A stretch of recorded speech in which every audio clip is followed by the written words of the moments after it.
अब हमारे पास ना दो चीज और था। एक तो था टेंस के आधार पर सिंगुलर नंबर,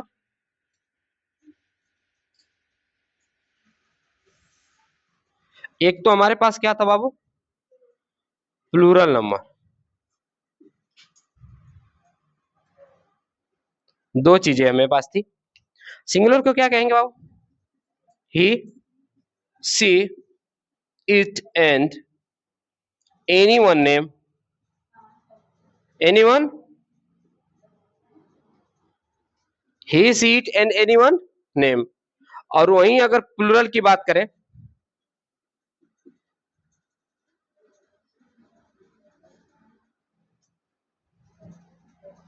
किसकी बात करें, प्लूरल की, तो क्या हो जाएगा, you, we, they and more than one name. ठीक ना। अब कहेंगे सर जी इसमें एक और हमारे पास पर्सन के रूप में आई नहीं है, तो हम अगर आई की बात करें बाबू ना, तो इसका इस्तेमाल अगर हम इसलिए इसमें नहीं लिखे हैं ना कि कभी कभी मेरे बच्चों इसके साथ helping verb first singular number वाली हेल्पिंग वर्ब इस्तेमाल हो जाती है, और कभी कभी प्लूरल वाली, और कभी कभी खुद फ्यूचर वाले में जाएंगे ना तो खुद अपना एक अपना लेके आएगा ये। समझ में आई बात है। अब समझिए, प्रेजेंट कंटिन्यूअस में जब आई के साथ हम किसका इस्तेमाल करते हैं, इज एम का। अगर जिनको पता है नहीं तो आगे देख लेंगे, प्रेजेंट कंटिन्यूअस में इसके साथ एम का इस्तेमाल करेंगे। वही अगर पास्ट कंटिन्यूअस में देखेंगे तो वाज का इस्तेमाल करेंगे। और वही मेरे बच्चों अगर प्रेजेंट परफेक्ट में देखेंगे ना तो हैव का इस्तेमाल करेंगे। इसका मतलब कभी कभी ये अपना लेकर आता है, कभी कभी एक वचन के साथ आ जाता है, कभी कभी बहुवचन। तो हमने टेंस के आधार पर नहीं इसको एक वचन में रखा है, नहीं इसको बहुवचन में। लेकिन इनको अगर पर्सन के रूप में बांटा जाए ना तो तीन पर्सन के रूप में बांटा जाता है, फर्स्ट पर्सन, सेकेंड पर्सन और थर्ड पर्सन। फर्स्ट पर्सन में मेरे बच्चों कौन आते हैं, आई, और सेकेंड पर्सन में कौन आता है, बस यू। और थर्ड पर्सन में जितनी भी सारी चीजें बच गई, ही, सी, इट, दे, आई तो है खत्म हो गया, एंड एनी नेम, एनी, ये सब सारी चीजें किस में आ जाएगी, थर्ड पर्सन में, अगर पर्सन में बांटा जाए तब। लेकिन हम पर्सन की बात नहीं बल्कि नंबर की बात करेंगे, और नंबर के आधार पर ही मेरे बच्चों किसका प्रयोग करेंगे हम लोग, इनके साथ एस या एस का प्रयोग करेंगे। एक बात बताइए, हमने कहा था कि नंबर के साथ हम सिंगुलर नंबर के साथ किसका प्रयोग करेंगे, यस या प्लूरल के साथ कोई परिवर्तन करेंगे, अर्थात किसका प्रयोग करेंगे, भी वन का। किसका प्रयोग करेंगे, बी वन। बी वन का मतलब वर्ब के कौन सा फॉर्म का, फर्स्ट। वर्ब के कौन से फॉर्म का, कोई दिक्कत है क्या यहाँ तक, कोई दिक्कत नहीं। अब हमारे पास आइए रूल्स के आधार पर चले आगे।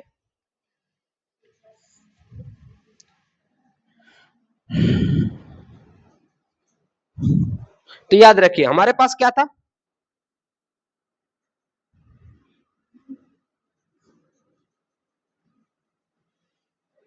प्रेजेंट इनडेफिनिट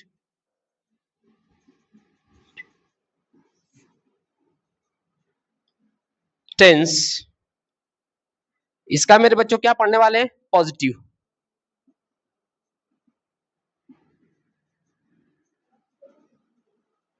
चूंकि एक बात याद रखिएगा, अफर्मेटिव सेंटेंस के कितने पार्ट होते हैं, दो, एक तो पॉजिटिव और दूसरा पॉजिटिव और निगेटिव।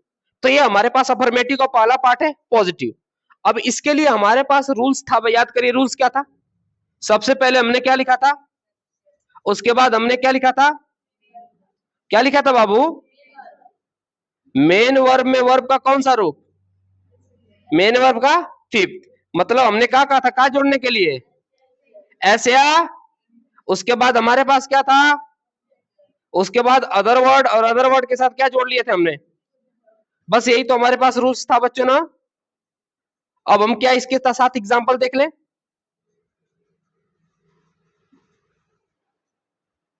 एग्जांपल हमारे पास देखिएगा ध्यान से ना, छोटा सा, नॉर्मली भाषा में हमेशा आपको देखने को मिलते हैं, वह जाता है, वह क्या करता है बाबू, छोटा सा एकदम, ठीक ना, एकदम छोटा सा, जिसे हमेशा आप लोगों को देखेंगे वह जाता है। बचपन में हमारे साथ कई बार पूछा गया और कई बार पिटाए हैं, कई बार पिटाए। बात समझिएगा ना, एक बात याद रखिए, इसमें हमारे पास अगर सब्जेक्ट की बात करें तो हम सीधे सीधे पहचानेंगे कैसे, कौन कार्य को कर रहा है, कार्य को कौन कर रहा है, तो वह हमारे पास तो मेरे बच्चों ये हो गया भाई साहब, हो गए कि नहीं हो गए। अब हमने कहा कि प्रेजेंट इंडेफिनिट में कोई भी helping verb, is, am, are, was were, ये सब कुछ भी इस्तेमाल नहीं करते, सीधे मेन वर्ब की चलते हैं, जिससे हमें कोई कार्य का होना पाया जाए। तो कार्य का होना किससे पाया जाता है, जाता से। और जाता की अंग्रेजी क्या होती है, सीधे सीधे बाबू, जाना या जाता की अंग्रेजी क्या होती है, गो। लेकिन एक बात याद रखिए, यह सिंगुलर है भाई साहब की प्लूरल है, सिंगुलर है ना, और सिंगुलर के साथ हमने कहा था यस या, लेकिन यस या यस का नियम हमने कहा था कि जिस शब्द के अंत में हमें क्या देखने को मिले, S, double S, E S, S H, C H, O, X, Z, इनके साथ हम क्या जोड़ेंगे, ई एस।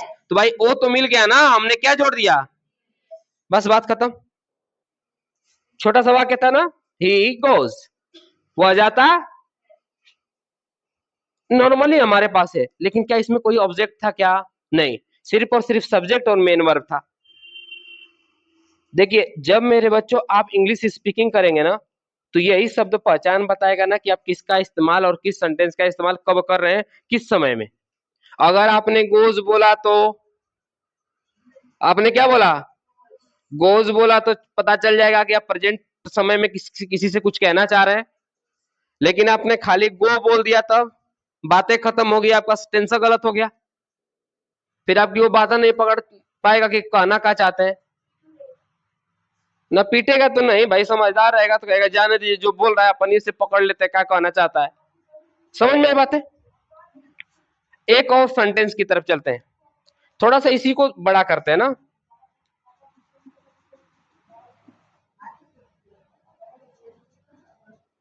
स्कूल ऐसे ही लिखा था जी, कैसे लिखा था, कोई बात। अब थोड़ा सा वाक्य को हमने बढ़ा दिया, थोड़ा सा वाक्य को क्या कर दिया, अब समझिएगा।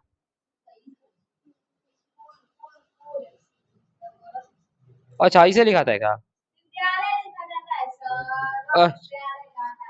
क्या बात है बिटिया, अच्छा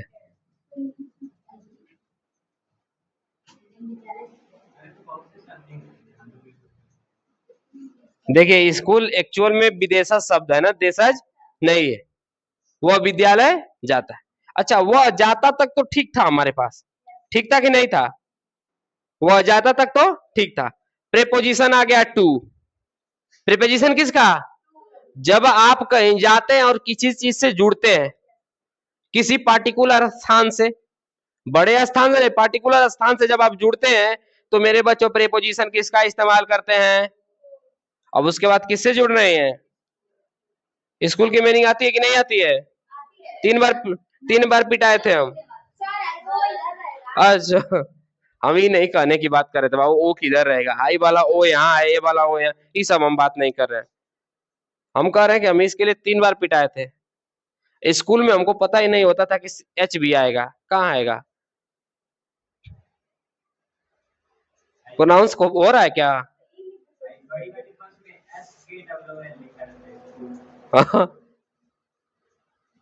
बात समझ में आई क्या। एगो स्कूल में खोपड़ी भी होती है, स्कल होता है, स्कल होता होगा, चल बहुत डिफरेंट। तो बात समझ में आई क्या, जब हमने सिंपल रखा तो सिर्फ गोज तक रखा, और जब हमने बड़ा किया विद्यालय के लिए तो प्रीपोजिशन जोड़ दिया, और यही तो हमारे पास ऑब्जेक्ट है बाबू, यही क्या है, ऑब्जेक्ट। नोट करिए, विद्यालय गया, नोट करिए, इन्वर्टर गया, और मुझे लगता है कि अभी जाएगा, देखिए नोट करिए, नोट करिए और वाक्य सेंटेंस बोलते हैं। हाँ बंद नहीं है, ए बच्चों आइए देखिए, हमें कुछ ना प्रेजेंट इंडेफिनिट के 5 वाक्य दिए हैं ना। There are 5 sentence at the example, for the example ना, not at the example, for the example. कितने हैं? 5। इसको बनाने के लिए हमारे पास कुछ खास नहीं है ना, नॉर्मल ही है। आइए देखते हैं ना, रूल्स हमने जो लिखाए थे उसी के लिए हमारे पास होंगे सारे। ठीक है, आइए देखिए इसको क्या करा है, वो हमेशा रात में आता है ना, वो की अंग्रेजी ही। अब एक बात समझिए ना, जो इसमें हमेशा की अंग्रेजी है ना, वो डायरेक्टली 2 जगह पे इस्तेमाल हो सकता है। कितने जगह पे? 2।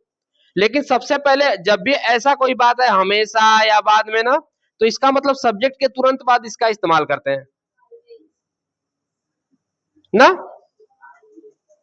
ही ऑलवेज, वह हमेशा कहाँ आता है? आता है।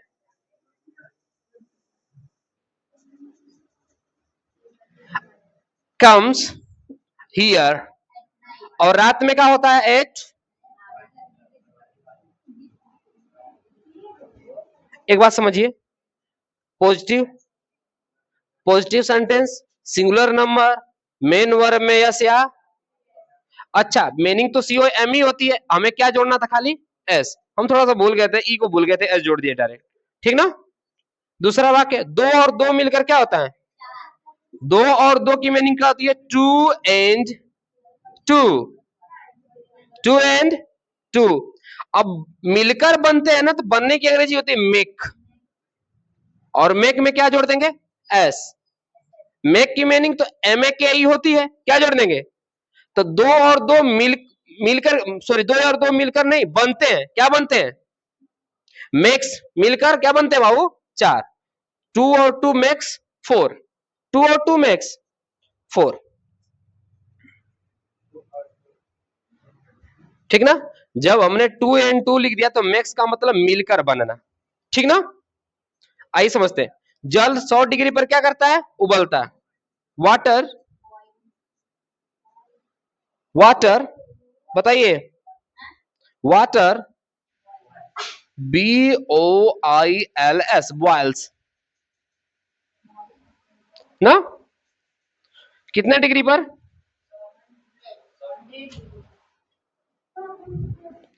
पर के लिए एट लगाते हैं, और 100 डिग्री के लिए 100 degree Celsius.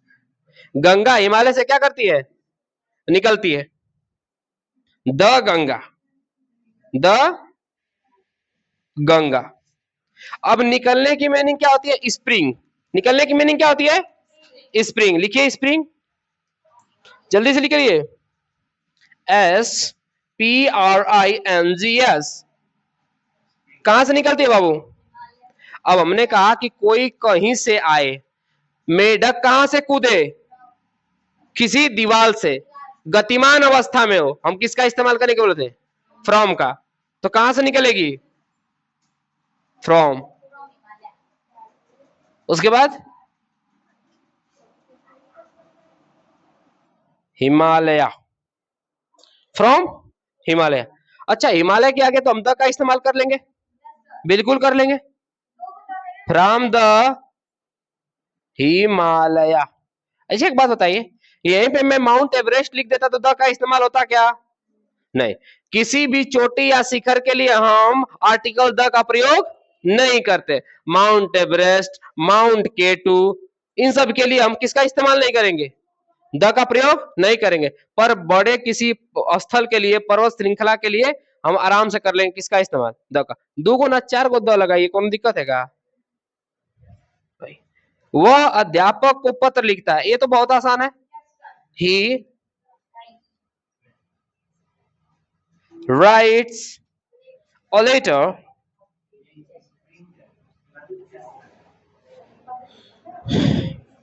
to the teacher।